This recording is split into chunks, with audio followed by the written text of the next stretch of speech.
Welcome back to the Now Morning Show, where we continue the conversation on 16 days of activism against gender-based violence, this time exploring from the perspective of the UN Women. And to have that perspective explored, I'm joined by Tonni Brodber, a representative for the UN Women Multicultural Office of the Caribbean. Is that correct, Tonni?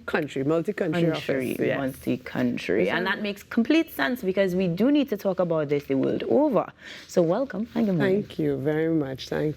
An absolute pleasure, since we have been exploring this from multiple entities, but the UN has such a substantive voice. Let's jump right into what exactly the 16 days of activism ought to be. So many years ago in the Dominican Republic, 3 sisters, the Mirabel sisters, were murdered, clubbed to death on the 25th of November.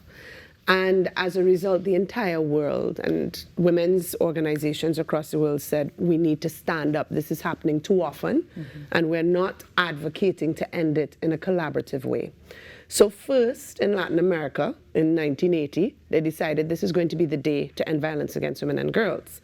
But then in 1999, in the US, at Rutgers University, the Center for Women's Global Leadership, they said, no, we need to make this longer than just one day. So it starts on the 25th, which was the day they were killed, and they're called the Mariposa Sisters, butterflies. And it ends on World Human Rights Day, December 10th, because they're saying, look, it is a human rights issue. Absolutely is. I think part of the conversation always has that little whisper of, but we're all humans and we all deserve that dignity and support. But the focus specifically is on women and girls, as the prevalence is much more significant, yes? So the issue around violence, I understand. Yeah, I have 2 boys and everybody is talking, why about the girls? But we do have to focus on girls and women because of historical oppressions that they faced. I don't want to use all the big words, but for multiple years, women weren't considered full human beings. For multiple years, violence in a relationship was not considered a crime. In fact, it's so normalized, many times we joke about it, we laugh about it, we have calypsos about it. Right. So we did need to focus on it because this is supposed to be the most beautiful place, a relationship. There are many forms of violence against women, but we're focusing right now on the violence that happens in the family, the violence that happens in a relationship. And in that case, exploring that violence, we carry through certain themes each year. Tell me more about the theme for this year. So this year is about investing. Unite to invest to end violence against women and girls. And the reason we're focusing on investing is you have billions. It's around 204 billion in international aid. And only 0.2% goes to ending violence against women and girls. Wow. And only 1% of that 0.2% comes to the Caribbean. So that's why we need projects like the Spotlight Initiative, because that's a $5 million investment in ending violence against women and girls just in Trinidad and Tobago. Then that's self-explanatory. Everybody could get on board on that. But it means then that there's room for corporate Trinidad and Tobago and other corporate entities in the world to make much bigger dents.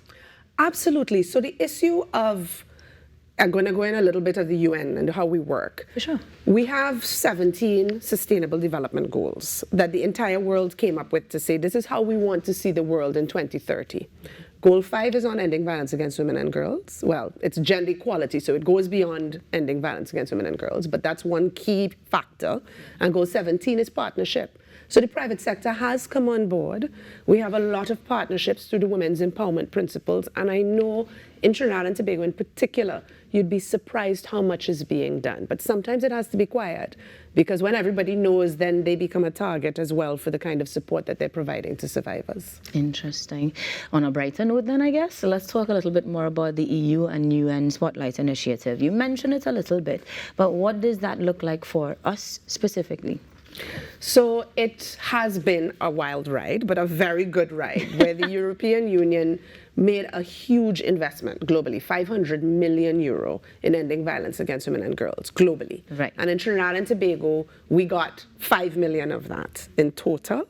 And we've been focusing on 6 main areas, because to end violence against women and girls, you have to take a comprehensive approach. Laws and policies, Trinidad is doing fantastically, but we have a great launch with the government on the National Strategic Action Plan to end gender-based violence coming up soon. Beautiful to hear. It is exciting. The second area is really about the institutions. So strengthening the national gender machinery, the Bureau of Gender Affairs, to make sure that they too can do what they need to do to deliver on coordinating on this issue. The third is prevention. And in this area, we've worked with 14,000 young people across Trinidad and Tobago. So it's about conflict resolution, you know. When you get vexed, how you manage yourself. Right. I have a 4-year-old. He took off all his clothes when he got vexed the other day. And his grandmother was laughing and saying, look, we all feel like that. But as you get older, you can't take really off all your clothes. No. And you can't beat nobody else either because you're vexed. How do you manage that? So 1,400 young people have gone through that program in Trinidad and Tobago, and there are many other initiatives. Right. Then the other issue is services, the police, the judiciary, the healthcare sector. So we have trained over 200 police officers in better managing these cases, 100 judicial officers. The judiciary of Trinidad and Tobago is really working very hard to make sure they manage these cases as effectively as possible. The fifth is on statistics. We have great data. It's not good data, but the fact that we have it is important. I heard the inspector speaking before, but 44% of women, so it's almost 1 in 2, who's ever been in a relationship in Trinidad and Tobago has experienced some form of violence. We now know that, right? And because the crime issue is so significant, sometimes you think we'll deal with this issue in the home after. No, 74% of the men who are more likely to beat their partner are more likely to be in a violent interaction with another man. It's all interconnected. Absolutely. And the sixth is the CSOs. We can't do the work without them. And about 100 of them have benefited from strengthening their policies through our work, and 19 got cash, which is really important, and we want to continue that work moving forward. I appreciate your candor with the numbers. But let's talk about the CSOs and how we can actually, or other organizations even, can actually partake of this 16 days of activism then, cash or not. Yes, time, volunteering, you know, like acknowledging that being there for another human being. Dignity, providing that time and care. You have the Coalition Against Domestic Violence. You have so many the Shelter. You have so many fantastic organizations doing hard work. And now, yes, cash is important, but our time, our contribution as human to human really matters. Listening to what's going on. You know, sometimes the numbers come at you and you feel overwhelmed by them, but sit down and think about what it means that 44% of women in Trinidad and Tobago have been in a violent incident. We saw a woman just barely survive with her life because her ex-partner couldn't deal with the fact that the relationship was done. And too many have not. So also, just use this time to catapult your actions in your personal life, whether you're a man or a woman, telling your brethren, you know, chill. Figuring out how to get therapy, get counseling. How can you just do something for one other person in your life so that they make a different choice? Beautiful suggestions. And of course, there will be more of them that we can access. Tell me where we can go to for UN's advice or tips on how we can participate in that 16 days of activism. Absolutely. Follow us on social media. I know my communications officer is going to be like, how could you not say? So we are UN Women, which is the entity for gender equality and women's empowerment. But UNFPA, UNDP, the Pan American Health Organization, UNICEF, all of us are engaged. Follow all of us on social media. We're on Instagram, we're on Facebook. We're not on TikTok yet. And also the United Nations Resident Coordinator's Office has been really supporting the coordination of all of this work together. So go online, you can find us there, and we are caribbean.unwomen.org. Now, does that mean that we have actually planned 16 days of activities that we can partake of? It's more than just 16 days. You can find the calendars online. You have these 16 days of activities, but don't stop at these 16 days. Don't stop on December 10th. We have so much more. There's International Women's Day next year. And this violence against women and girls issue, violence in the home, is not only happening in 16 days. So join us for these 16 days of activities. We have major launches happening tomorrow and throughout the week, and the 16 days. But also make sure that you're doing what you do. Go on the websites of the Trinidad and Tobago NGOs. Find out what they're doing and how you can help. They need board members. They need volunteers. They need people who are willing to give of their time and energy to help them do the great work they're doing. And I know we're close to wrapping, but I want to ask, in terms of that mentioning, they need board members, they need people to help them ultimately. How did you get involved? Was there a pivotal moment?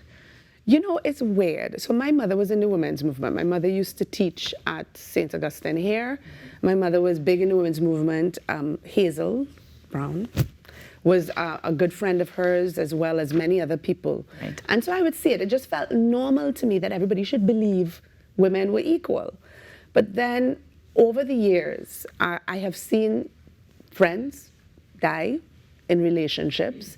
I have seen women not get jobs they should get for weird reasons, being asked to sleep with a boss. I mean, you know, we've had so many songs from 1980s about this dying with dignity, and we're in 2023. Still asking for it. And so at least I said, let me put my life into work in some way, shape, or form where I can serve my people and the people of the world. And that's all we need. I hope. We certainly were in the orange this morning. Good morning to Shop Shari, wherever you are, as you are fully representing in your orange. And in terms of you looking on at home as to how you can participate, it is more than just wearing orange. It is more than just 16 days. And you are equipped with a plethora of ways that you can get involved. Tonni, I want to thank you from the bottom of my heart, not just for doing the hard work and being here, but for sharing the information and continuing the work. We are certainly going to support you as much as we can. And for those of you who don't know how to support just yet, remind them of the pages and the locations they can check out to get the information. Go straight to caribbean.unwomen.org, and you can also find us on Instagram and Facebook. Right, the Twitter and the TikTok coming soon. But for now, we're going to take a quick break and come back with more here on the Now Morning Show. We continue the 16 days of activism well beyond December 10th, and we'll give you more information on how you can do that after this.